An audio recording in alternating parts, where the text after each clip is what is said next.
Ek gaan dit herhaal, hy leef, hy het opgestaan. Kan ek dit weer herhaal? Hy leef, hy het opgestaan. Hy is 'n werklikheid geworde. Hy is die koning van alle konings, halleluja. Die koning van alle heerlikheid.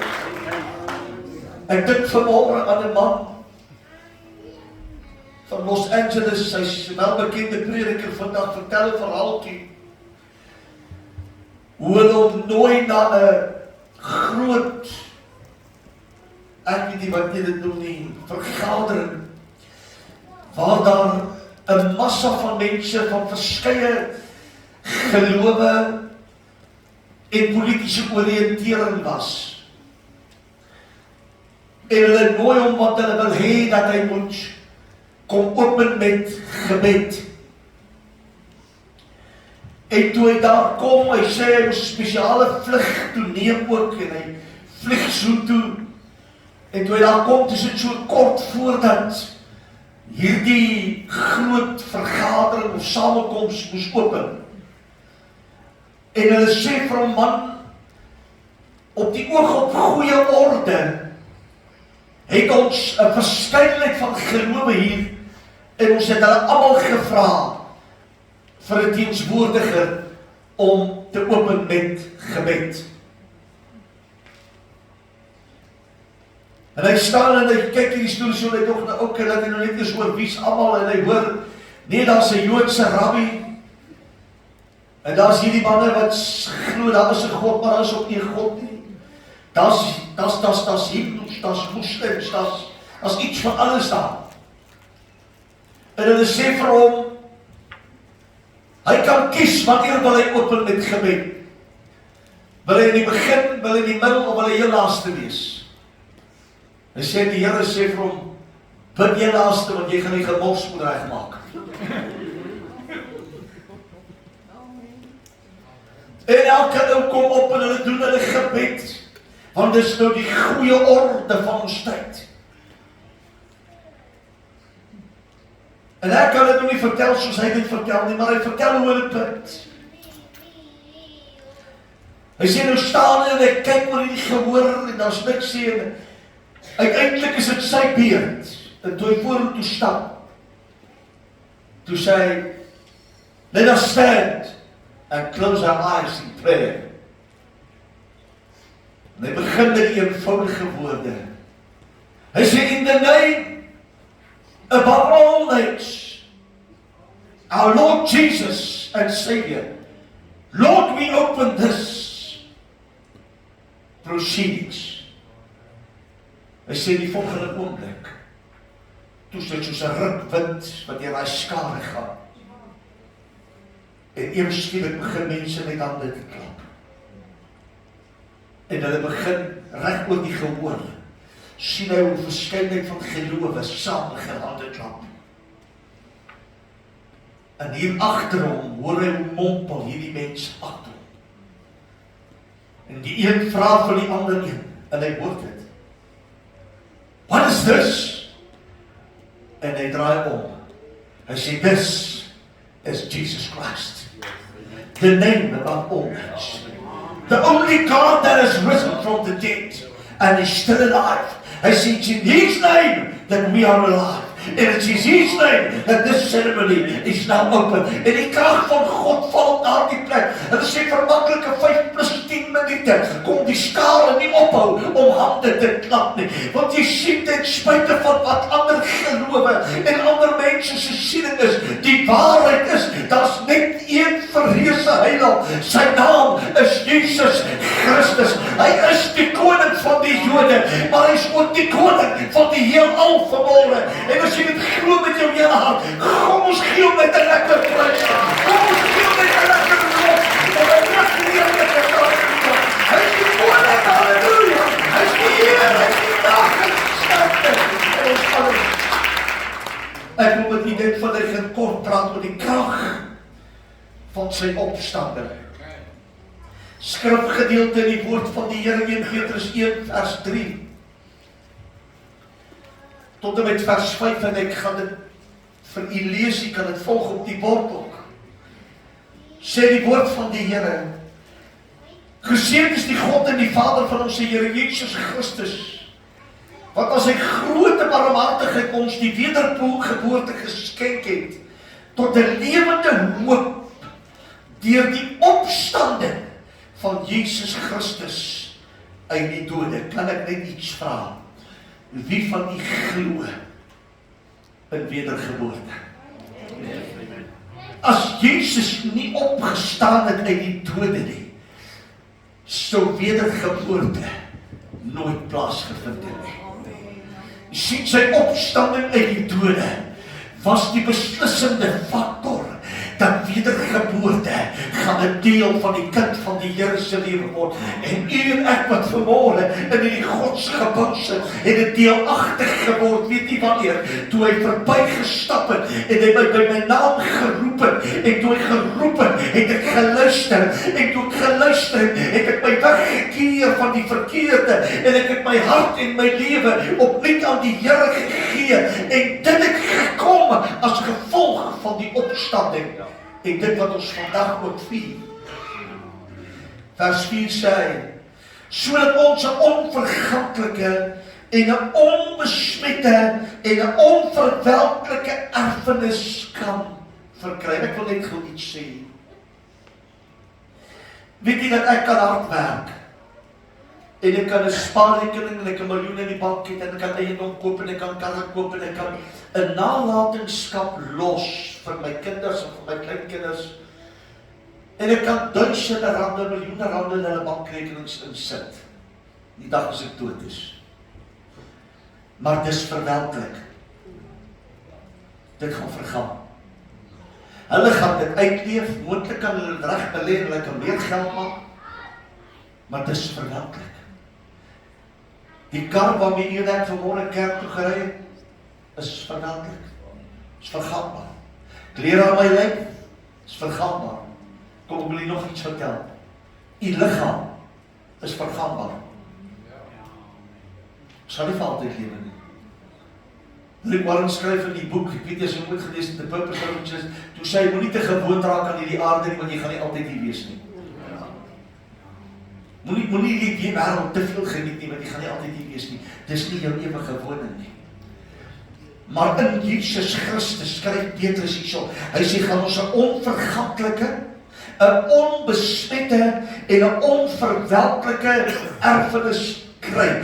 Iets wat nooit sal vergaan nie. Iets wat nooit tot niks sal gaan nie. Wat vir altyd en vir ewig baie duidelike deel van u en van my gaan wees. En dit het plaasgevind deur die opstanding van Jesus Christus. Want u sien dit, as hy gesterf het en hy het nie meer opgestaan nie, sit daar vir u en vir my nie 'n wedergeboorte. Daar sou nie 'n ewige lewe gewees het nie. Daar sou nie 'n erfenis, daar sou nie 'n nalatenskap vir my en my kinders gewees het nie. Die enigste waaragtige nalatenskap wat u en ek ons mense en ons kinders kan nalat, is Jesus Christus. Want dit sal nooit verander nie. Dis die onveranderlike God, die alleen wyse, die alomteenwoordige, en niemand anders kan soos hy nie.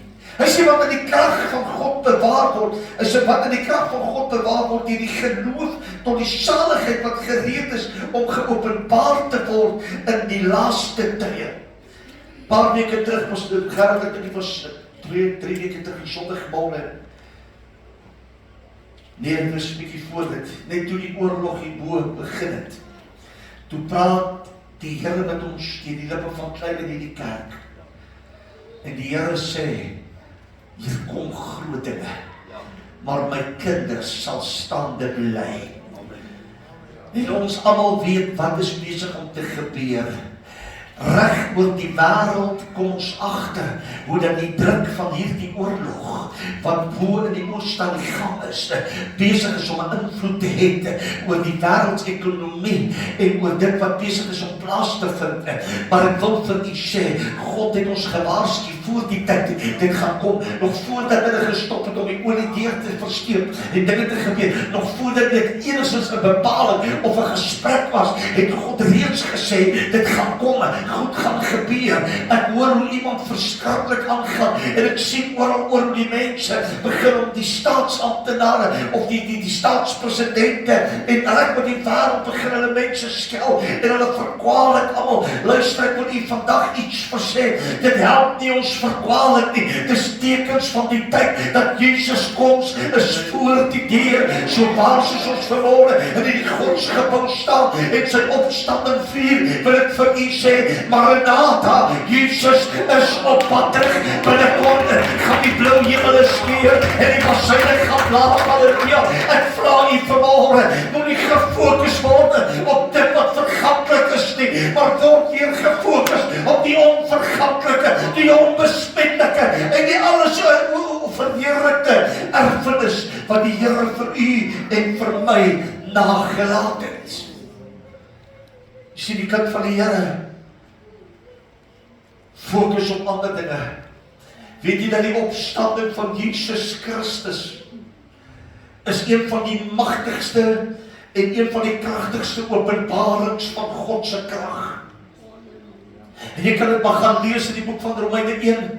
Ek gaan nie alles lees nie, ek wil net 'n gedeelte en net iets stukkies aanhaal. Jesus is die gees van heiligheid met krag verklaar as die seun van God deur die opstanding uit die dode. Jy kan dit gaan lees in Romeine 1 vers 4. Dit was die gees van die Here wat Jesus verklaar het as die krag van God, die dag toe hy opgestaan het uit die dode uit. Nie voor die tyd nie, nie voor die tyd nie. Die wêreld, die mense het hom erken as die seun van God aan die kruishout van Golgotha, maar die ware krag van God het gekom die dag toe hy opstaan uit die dode, en die gees van die Here, sê Petrus, het hom bevestig. En niemand anders nie. Die krag in ons tyd is Jesus Christus. Die krag van ons toekoms is Jesus Christus. Weet jy dat die krag van jou kinders is Jesus Christus? Die krag van jou oorwinning by die werk is Jesus Christus. Weet jy dat die sukses in jou huwelik is afhanklik van die krag van Jesus Christus wat in jou lewe is. Die krag van God se kerk en die sukses van God se kerk lê nie opgeteken in die teologiese opvoeding en alles wat daarmee gepaard gaan nie. Dit lê opgeteken in Jesus Christus en in hom alleen as die gekruisigde vanmôre, want hy is as die krag van God verklaar deur die derde persoon in die Godheid, die Heilige Gees, en deur niemand anders nie. Dis nie een of ander professor of een of ander dekaan van een of ander universiteit wat 'n mantel teen 'n hoedjie op sy kop en 'n papiertjie in sy hand gesit en gesê, jy is nou verklaar die koning van hierdie wêreld nie. Jy is nou verklaar. Dis hoekom die wêreld, en ek wil dit met respek sê, dis hoekom politici, wanneer hulle mag in hulle hande kry, hulle begin glo dat hulle is gode seuns en gode dogters, maar die waarheid is, daar's net een God vermoere, daar's net een waarheid vermoere, daar's net een wat uit die dood kon opstaan, sonder dat iemand hom opgewek het. Sien, Lazarus het uit die dood opgestaan, maar Jesus het hom opgewek. Maar die seun van God, sy krag was verklaar, toe die Heilige Gees in die graf instap, en hom wakker maak, en hom opwek. Nou ek wil vanmôre vir die kerk van die Here sê, jy kan met baie woorde hier uitstap, jy kan met baie boodskappe hier uitstap. Die waarheid is, hierdie is tekens van ons tyd. Ek sê dit saam Vrydag aand daar in Springs gemeente toe ons daar bedien. Ek sê toe ek ry en my vrou sê, my hoekom moet jy nie maar die kar vol petrol maak nie? Toe sê ek van Sean, my vrou, dit bietjie rof hoor, en die kar is nou amper leeg. En ek stop ook so dat ek die syfers op die pomp sien, en as ek die joggie, ek stop ook. En toe die rekening vir my bring, of ek my sê, toe sê ek die ouers. As ek 'n paar rond bysit, is dit my eerste kar. Maar weet jy wat sê iemand vir my wat mooi was? Hy sê, ek is so bly, ek kan nou ordentlik 'n duur petrol koop, ek is gaan tik vir hierdie cheap petrol wat ons die laaste tyd ingegooi het. So 'n manier om dit te sien, maar die realiteit is, hier sit vanmôre boodskapdragers van God in hierdie gebou. Daar buite is mense wat nie hoop het nie. En weet jy dat jy en ek wat in Christus glo, en jy en ek wat 'n deel van Christus is, en Christus 'n deel van my is die antwoord vir die hopelose daar buite. As hulle nie antwoorde het nie, ons het die antwoord. As hulle nie meer hoop het nie, ons het die hoop. As hulle nie meer dink aan sy toekoms nie, ons het 'n erfenis. Wie wat sien mooi van hierdie erfenis wat ons geërf het, en wat ons gaan erf, daar's genoeg vir almal. Elke persoon het genoeg om van te kry. Gaan nie by die Bijbel stilstaan, ek wil net vir u sê. Romeine 4:25 sê hy is van wie ons oortredings sy oorgelewer, maar hy is opgewek sodat ons vrygespreek kan word. Ons sing 'n liedjie wat sê, the sins I used to do, I do them no more. Maar was dit nie vir God nie, sou ons dit nog steeds gedoen het. Was dit nie vir Jesus se opstanding nie, sou vergifnis van sonde geen waarde gehad het nie. Sou ons vandag nog bokke en stiere moes offer. Maar jy sien toe hy opstaan, toe staan hy op as die perfekte offer, want hy het hom gegee as die perfekte offer, en toe hy hom gegee het as die perfekte offer, en hy die prys betaal het, toe staan hy op as die verreese heiland, want dit was die enigste, en sal die enigste volmaakte offer in alle tye wees. Ek wil vir u sê, daar's baie dinge, snaakse dinge, wat die kerke wêreld getref het deur die jare. Ons weet van predikers wat ouens se huise uit hulle sakke uitgepreek het, hulle karre se sleutels uit hulle sakke uitgepreek het, in hemelsnaam, ek vra vir u in hemelsnaam, moet jy nooit nie vir my doen nie, moet ek nooit dink dit is deel van God se werk nie. As jy die dag voel jy wil iets vir die Here gee dit in die vrywilligheid van jou hart af, want die dag as 'n prediker agter hierdie kant sal inskyk, en hy begin jou vertel, jy moet jou kar aan die Here gee, jy moet jou huis aan die Here gee, dan wil ek vir jou sê, hardloop jou bene stomp, hardloop hulle stomp, hardloop hulle weg. Ek weet wat die Bybel gesê het met die eerste bekeerlinge, hulle het alles gemeenskaplik saam besit, maar jy moet 'n monstoenie van daai ding gaan maak, hoor, luister mooi, jy kom preek die mense se geld uit hulle sak, en sy sleutels uit hulle sakke, en dink jy gaan verryk, ek stap aan die kant nie, jy gaan 'n bedelaar opeindig. Jy sal 'n gevangene van jou eie omstandighede word. Want jy beroof nie die kind van God vir jou eie roem en rykdom nie. Want hoekom nie? Vryspraak is meer werd as goud en silwer. Om deur Jesus vergewe te word deur al my oortredinge is meer werd as wat goud en silwer kan koop. Om vanmôre op hierdie kansel te staan en net saam met 'n pragtige orkes te kon sing, om net saam met u deel van die huis van die Here te kan wees, is vanmôre vir God meer waardevol as enige iets anders. Die feit dat ons vanmôre hier sit en weet dat die vergewensgesindheid van Christus is kosbaar en groot, terwyl ek vrydag aan bedien en ek praat juist oor daardie vergewensgesindheid, wil ek vir u sê, wanneer Jesus vergewe het, is jy vrygespreek onvoorwaardelik. Weet jy dat jou familie sal jou sonde teen jou hou? Ek en my vrou het al vir die Here gewerk, etlike paar jare. Toe vertel die familie nog vir almal hoe stout ek was. En wat ek alles verkeerd gedoen het. Ag, but to God be the glory. Want die lekker was, as my sonde hulle besig hou, let it be on them. Ek is vry. Ek is vry. Ek is waarlik vry. want Christus het my vry gemaak. Ag, wil jy nie net laat opsteek sê dankie Here, dat ek vanmôre kan sê ek is vry in Christus Jesus nie. Ek is vrygemaak deur sy kosbare bloed.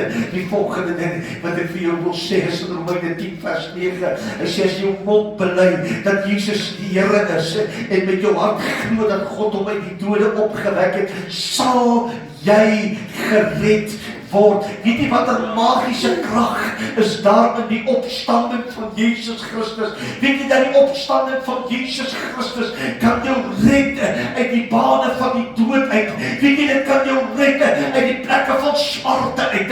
Weet jy dat die genade van God kan vermoorde in die dieptes van 'n man se hart inkyk en hy kan 'n verandering bring binne in 'n oomblik, in 'n oogwink. Ek wil jou 'n verhaaltjie vertel. O Godsman vertel, hy sit in 'n gemeente. Hy sê daar's 'n broer wat om 'n titaniese oorlog met hom voer elke dag.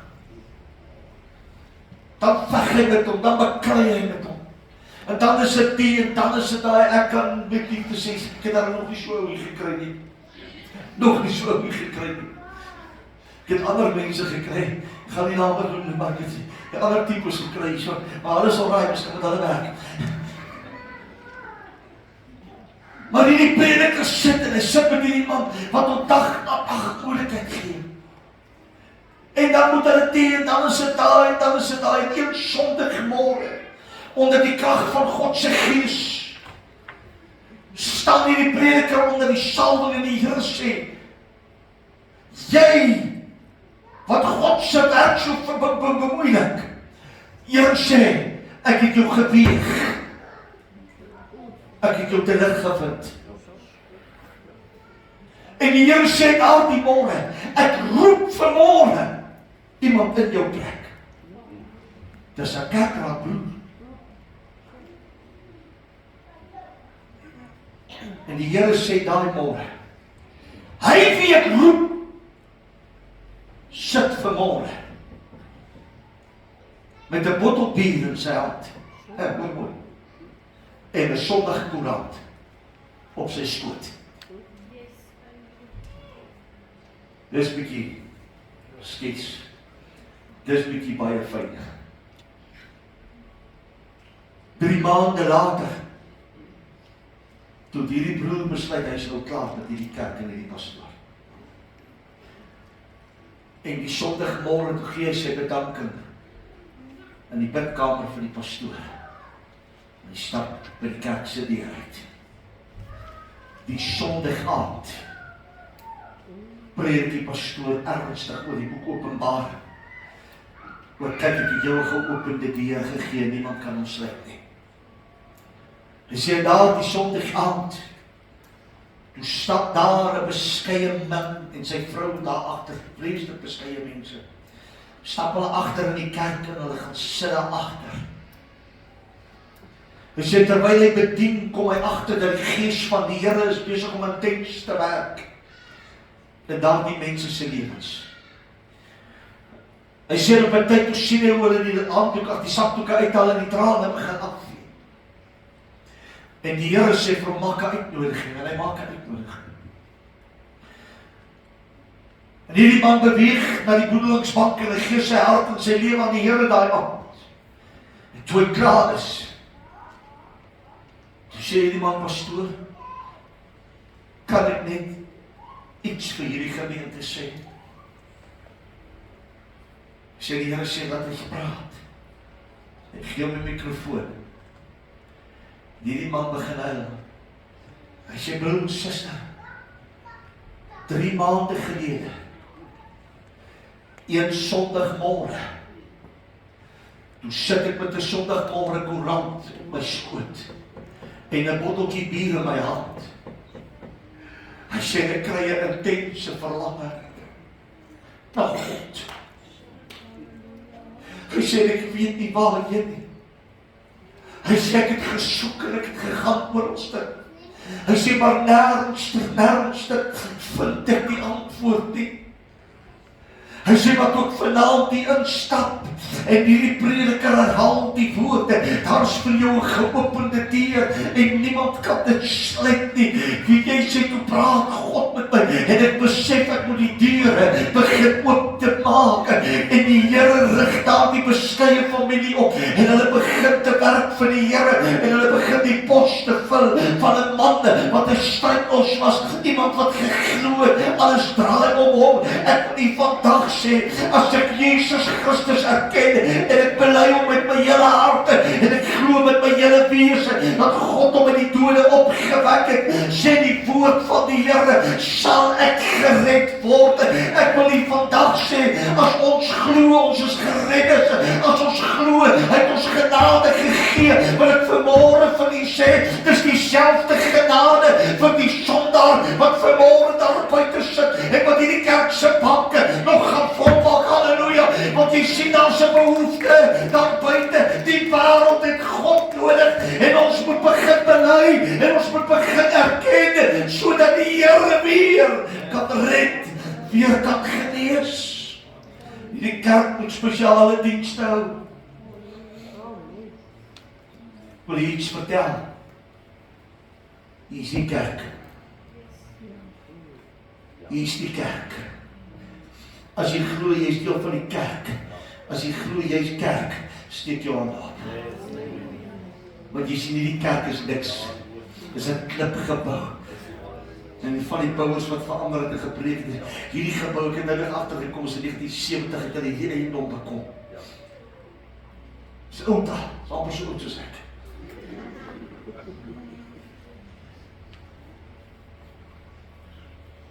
Ons praat van 55 jaar terug. Die vraag is, het die opstandingskrag van God nog die waarde in ons lewe? Dat ons kan glo, siele sal gered word. Want dis waaroor dit gegaan het.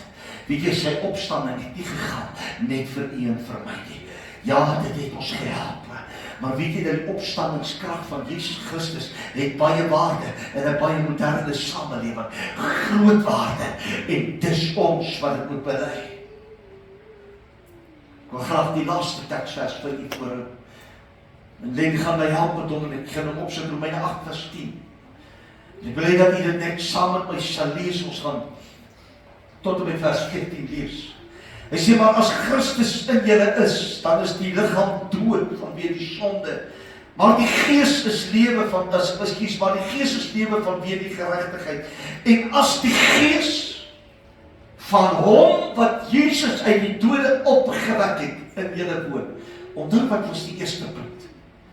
Dit was die gees wat hom bekragtig het. En hy sê, as daar die gees in julle woon, dan sal hy wat Christus uit die dode opgewek het, ook julle sterflike liggame lewend maak, deur sy gees wat in julle woon. Weet jy wie maak jou? Nie die kerk nie, hoor. Die gees van God. Kyk gou baie mooi na die kronologiese orde van God se beplanning. Die kruis, die sterwe, die opstanding. En daarna kom die derde deel van die Godheid ter sprake. En hy stuur sy Heilige Gees onder ons in, om 'n deel van ons lewe te word. Ons staan binnekort vier ons weer Pinkster. Oor 'n paar dae van hier af vier ons Pinkster. Die vraag vandag is ek en u vanmôre reg om te kan sê, as die gees van hom wat Jesus uit die dode opgewek het in my woon, dan glo ek leef in 'n onsterflike liggaam. Ek leef in hierdie liggaam gaan, maar my gees is onsterflik. My wese, my geesmens, my alles is reg met God. Paulus sê, ek verlang om met hierdie aardse woning uit te kom. Want hy beskryf hierdie as 'n tentwoning. En dit is ook maar so. Net soos 'n tent, 'n leeftyd het vergaan, net so vergaan hierdie liggaam. Ons gaan almal eendag huis toe gaan. Vraag is ons reg? Vers 12 sê, daarom broeders, is ons skuldenaars nie aan die vlees om na die vlees te leef nie. Want as julle na die vlees lewe, sal julle sterwe. Maar as julle deur die gees die werke van die liggaam doodmaak, sal julle lewe. Kyk wat sê vers 14. Vra die orkes om sommer klaar vorentoe te kom. Want almal wat deur die Gees van God gelei word, die is kinders van God. As ek 'n kind is van God, sê die woord van die Here, is ek 'n erfgenaam, 'n mede-erfgenaam saam met Jesus Christus. En as ek deur die Gees van die Here gelei word, as die Gees van die Here is om toelaat om my lewendig te maak, my lewendig te hou, dan wil ek vir u sê, word ek 'n kind van God. Laat die Gees u lewendig maak. Laat hy u lewendig maak by u huis. Want as die Gees u lewendig maak, bevestig hy Jesus in jou lewe. Gee hom die kans. Gee hom die geleentheid. Dit was immers die Gees wat Jesus bekragtig het. Deur die opstand. Wat gesê het dat hy is die gesag. En hy is die naam in wie ons siekes kan genees. Hy is die naam in wie ons verlossings kan geniet. Stel jou ore. Stel jou denke oop. Sodat die Here weer kan funksioneer. Dat het duidelik word wat die Here in jou lewe wil hê. Gee sy Gees die geleentheid om jou te bekragtig, soos wat hy Jesus Christus bekragtig het. Want jy sien, hy moet dit doen. Want as hy jou bekragtig, beteken hy bekragtig Jesus wat binne jou is. En as ek in Jesus is en Jesus in my, dan word ek bekragtig in sy Gees. Kom ons stap vas met die wete vanmôre. Ons vier die opstanding. Daar's krag in die opstanding. Daar's 'n belofte in die opstanding. En daardie belofte is, ek gaan ewige lewe beerwe. Daardie belofte is, as ek hulp nodig het, is hy daar vir my. Maar die waarheid is ook, ek moet die Gees van die Here die kans gee in my lewe. Kom ons staan, ons sing saam.